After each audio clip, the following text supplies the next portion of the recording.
네, 2021년 10월 3일 이정훈입니다. 대장동 게이트 꽤 오래 시끄러웠죠. 이제 대충 윤곽이 나온 것 같습니다. 대장동 게이트 윤곽은 이것이다. 설명을 드리겠습니다. 핵심은 유동규, 김만배, 남욱 이 세 사람의 카르텔이고요. 여기에 이재명 씨가 어떤 역할을 했느냐가 관심거리입니다. 대장동 개발은 천화동인 4호 대표인 남욱 변호사와 5호 대표인 정영학 변호사가 자문단으로 참여했던 부동산 개발회사 C7, 제가 한번 설명드렸습니다.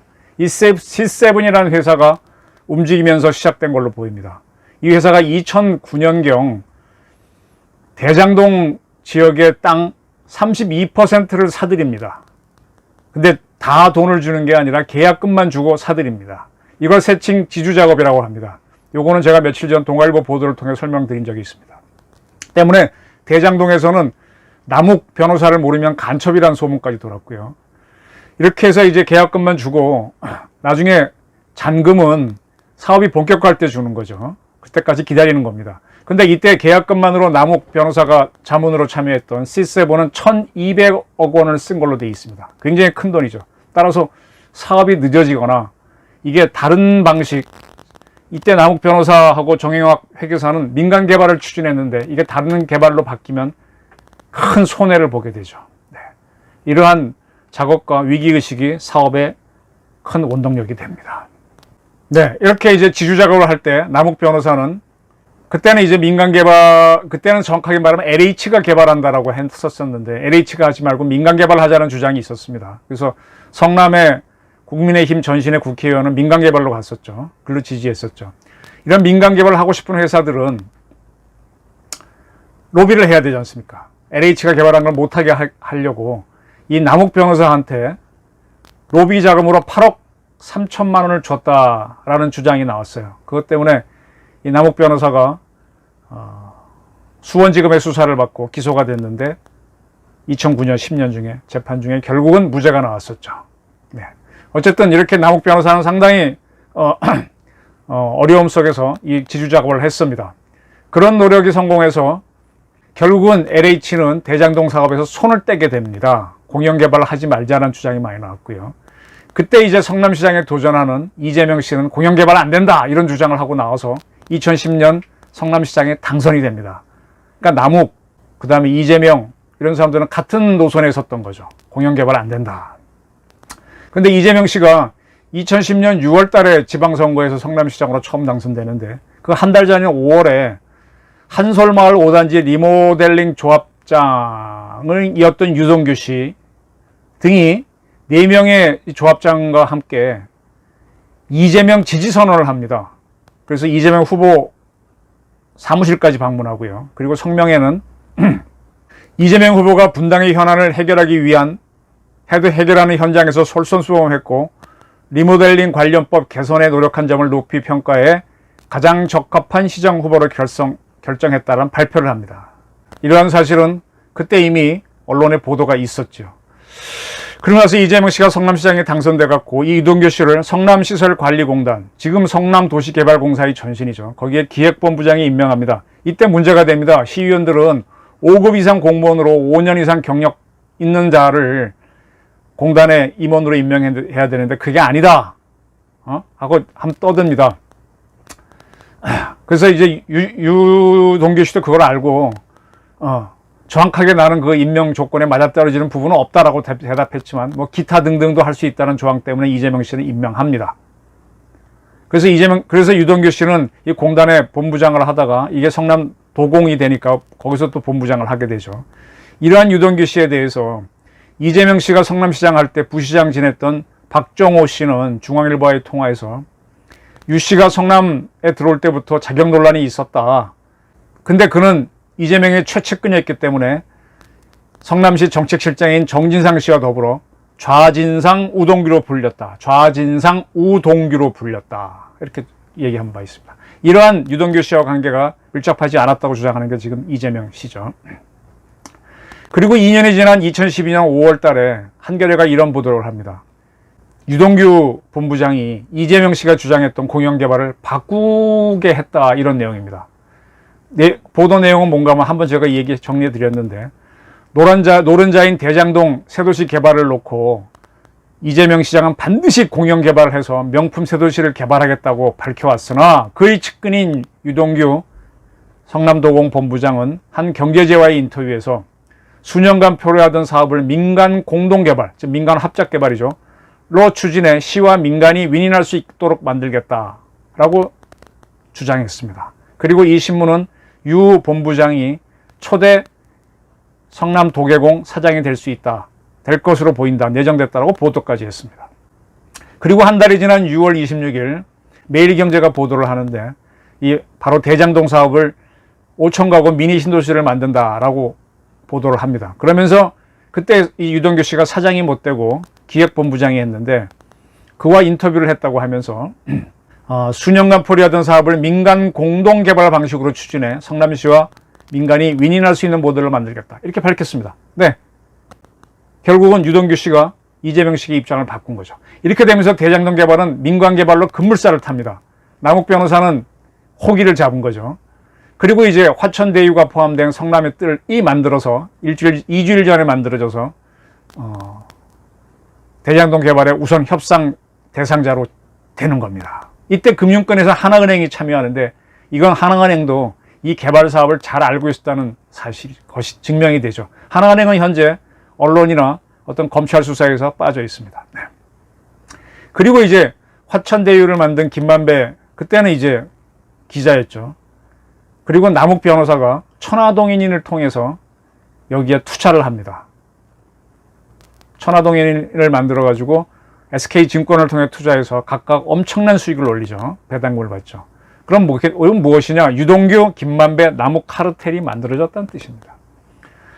이렇게 될 때 성남도공에서는 대장동 개발하게 되면은 그때 배당 이익이 민간에게 과도하게 몰릴 수 있다. 따라서 이 성남의 뜰 화천대유에 가는 수익이 얼마 이상이 못 되도록 상한선을 씌우자, 모자를 씌우자는 주장이 있었는데, 유동규 씨 본부장, 사장 직무대행이 묵살했다는 주장이 있습니다. 이에 대해서 유동규 씨는 지금 그렇게 주장했다면 문서가 있어야 되는데 문서를 내놔라, 이렇게 반격을 하고 있죠. 네, 문서화 되지 않고 그렇게 해서 결제 올렸다가 유동규 직무대행한테 깨지면 누구 손해라고, 누가 올리겠습니까? 그렇게 주장하고 있습니다. 이때 성남도공에는 남욱 변호사, 이분이 서강대를 나왔습니다.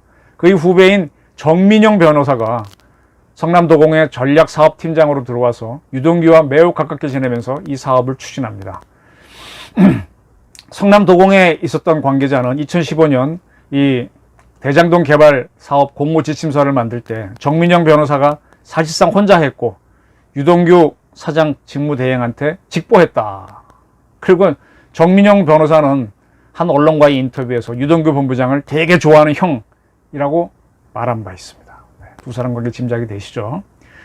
이러한 정민영 변호사가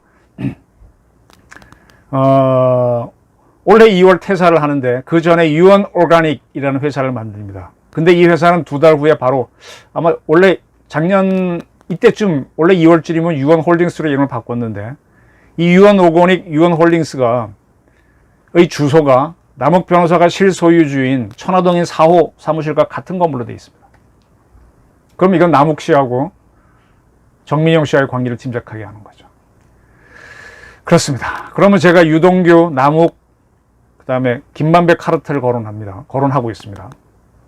이 정영학 씨는, 정영학 회계사는 검찰에 이제 자수했다고 봐야 되겠죠. 그리고 많은 녹취록을 내놨는데, 거기에는 화천대유 천화동인 1호 대주주인 김만배 씨의 지분 절반은 유동규 성남 도계공 직무대행, 사장, 본부장일 것이다 라는 주장이 있습니다.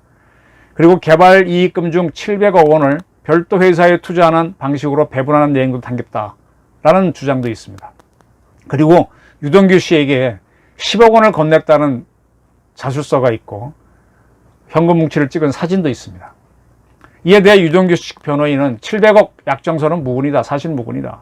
그리고 유동규 씨가 경기관광서 사장 그만두고 정민영 변호사하고 천연비료 사업을 동업하면서 회사 주식을 담보로 사업자금과 이혼, 이때 이혼을 한 모양이죠. 이혼 위자를 빌렸다. 화천대유한테, 김만배 씨한테. 그래서 그 차용증을 썼다.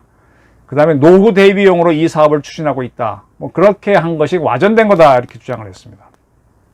그러나 이 11억 원의 금품 수수에 대해서는 위례 신도시권이라는 주장도 있습니다. 유동규 씨가 성남 공단에 있을 때 남욱과 정영학은 위례 개발을 추진했기 때문에 그때 대가다는 주장도 있고, 그렇게 되면 700억 원 또 다른 건이 되는 거죠. 이건 더 논쟁이 있으니까 앞으로 지켜봐야 됩니다. 유동규 측은 정영학 씨하고 확 틀어졌는데, 그에 대해서는 정영학 씨도 내가 맞았다고 주장을 했는데 시인을 합니다. 술기운 때문에 정영학 씨의 뺨을 때린 건 맞는데 대장동 개발하고는 무관하다. 공동경비로 사용할 자금을 김만배 씨와 정영학 씨가 서로 부담하라며 싸우게 됐고, 두 분 다 이제 천화동인에 투자를 했었으니까 이를 중재하다가 뭐 그런 과정이 있었는데 녹취된 것이다 라고 주장을 합니다. 이런 이제 검찰 수사에서 나오는 것들에 대해서 김만배 씨는 투자자 간 이익 배분에서 우위를 차지하려고 주장하는 과정에서 과장된 사실들이 녹취된 것이다. 즉 정영학 씨 녹취에 대해서는 그렇게 설명을 했고, 수백억 정관계 로비는 사실이 아니다라고 그랬습니다. 그러나 어찌됐든 화천대유는, 김만배 씨는 화천대유 자기가 만든 법인이지만 거기서 법인 돈을 함부로 가져가면 안 되죠. 2019년 20년 사이에 473억 원을 빌려간 바가 있습니다. 이 돈을 어떻게 했냐 설명이 지금 안 되고 있는데, 화천대유 측은 개발지역에 산소, 분묘가 280개나 있어서 그 이장 합의금, 또 토지 수용 과정에서 임차인 100여 명에 대한 보상 문제, 이런 건 이제 영수증으로 처리 못하는 것들이 있어서 그렇게 했다라고 해명하지만, 그래도 그렇지 473억 원 너무 많다. 이게 돈 어디 갔냐? 정치자금 아니냐? 이걸 밝히라는 요구가 있는 거죠. 그리고 그뿐만이 아니라 이성문, 얼마 전까지 대표했던, 화천대유의 대표했던 그런 임원들도 화천대유란 법인에서 70억, 80억을 빌려갔는데 그 용처가 어딘가에 대한 설명이 아직 없습니다. 그래서 이제 이게 김만배, 유동규, 남욱 카르텔에서 플러스 정치권인 이재명 카르텔이 아니냐, 이런 의심이 있는 거죠. 대장동 개발 사업은 남욱, 정영학 씨가 참여한 C7이란 회사가 주도가 해서 민간개발로 갔고 주장했는데, 민간개발 주장했는데 이재명 씨는 공영개발을 주장했어요. 근데 그러한 이재명 씨 측에 유동규 씨가 참여하면서 민간합작으로 변경이 됩니다. 그럴 때 이제 김만배 씨가 들어와서 화천대유를 만들어서 인허가 문제를 해결하게 되죠. 그러니까 이제 공영개발하던 이재명 씨가 왜 이걸 민간합작으로 동의해줬지? 그럼 무슨 역할 한 거야? 당신은 대장동 개발에서 뭐 한 거야? 인허가권 쥐고 있던 성남시장이니까. 그러니까 이재명, 유동규, 김만배, 남욱 카르텔을 의심하게 되는 거죠. 이걸 밝히고 이재명 씨가 어떤 역할을 했고 또 하지 않았는지를 밝히는 게 대장동 게이트의 핵심입니다. 이재명 씨는 지난 국회 기자회견에서 대장동 개발은 자기가 설계했다고 이미 밝혔었잖아요. 근데 그는 본인이 공영개발을 해놓고 민간 합작개발, 근데 결국은 민간개발로 변형된 것에 대해서는 설명을 안 하고 있지 않습니까? 때문에 이 수용할 때의 부담은 성남도공이 지고 위험은 성남의 뜰이라고 하는 민간기업이 가져가는 이런 특혜가 벌어졌다. 이런 시비가 있는 거죠. 그리고 가장 중요한 거는 이게 성남이 아니었으면 이 사건은 안 일어납니다. 성남은 앞으로 개발 여지가 많고 분당이 끼고 있으니까 이렇게 일어난 거죠. 그러니까 다시 말하면 이재명 씨는 본인이 탁월해서가 아니라 성남시장이었기 때문에 이걸 성과라고 한다면 이런 성과를 누릴 수 있는 거고, 이게 부정이라면 이런 부정에 개입되는 겁니다. 이러한 개발은 개발독재 시절에 부동산 개발하면 떼돈 벌었잖아요. 그걸 재판된 거예요.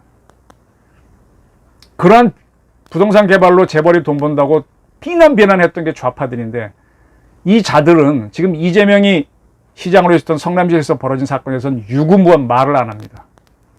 이걸 어떻게 봐야 될까요? 현재까지 이재명 씨가 돈 받았다는 건 안 나옵니다. 안 나왔습니다. 두고 봐야 되지만. 근데 돈 안 받았다고 해서 무죄인가요? 인허가 문제는 어떻게 풀 겁니까?